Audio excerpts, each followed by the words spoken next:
Connaissez-vous bien votre instrument? Aujourd'hui, je vous parle de 5 choses qui pourraient vous intéresser. Mais avant toute chose, je me présente, mon nom est Catherine Mathieu, je suis fondatrice de Pratico Cello, une plateforme pour apprendre le violoncelle à l'âge adulte. Alors, savez-vous d'où vient le mot violoncelle? En fait, en italien, c'est violoncello, d'où le diminutif en anglais de cello. Lorsqu'ont été créés les instruments à cordes, au départ, on avait l'alto, le violon, la contrebasse qu'on appelait le violone et on a par la suite créé le violoncelle. Alors, vous savez, en italien, lorsqu'on ajoute le LO à la fin d'un mot, c'est en fait un diminutif. Donc, lorsqu'on parle du violone, qui était la contrebasse à l'époque, et qu'on ajoute le LO à la fin pour avoir violoncello, en fait, on parle d'une petite contrebasse. Et c'est de là que vient l'étymologie du mot violoncelle. Donc, en fait, nous jouons d'une petite contrebasse. En italien, lorsqu'on veut mettre au pluriel un mot, on va ajouter un « i » à la fin.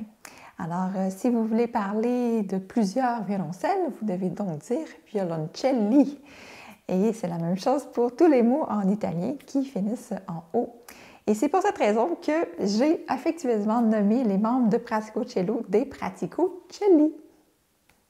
Le plus vieux violoncelle qui nous est parvenu jusqu'à nos jours est le King, le roi, fabriqué par Andrea Amati entre 1548 et 1560. On peut l'admirer au National Museum dans le Dakota du Sud.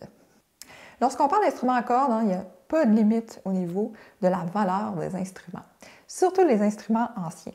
Alors, le violoncelle le plus cher au monde est un Stradivarius qu'on nomme Duport, qui a été acheté par une fondation japonaise de la musique et cet instrument vaut 20 millions de dollars américains. Saviez-vous que jusqu'au début du 19e siècle, le violoncelle n'avait pas de pic? Donc, on tenait l'instrument vraiment avec les jambes, comme une viole de gamme en fait.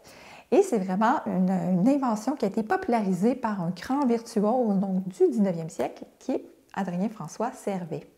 Et à partir du moment où on a pu jouer avec une pique, les femmes ont enfin pu jouer en public, puisque la position qui nous permet de tenir l'instrument avec les jambes demande d'ouvrir davantage les jambes, ce qui était contraire à la bienséance pour l'époque.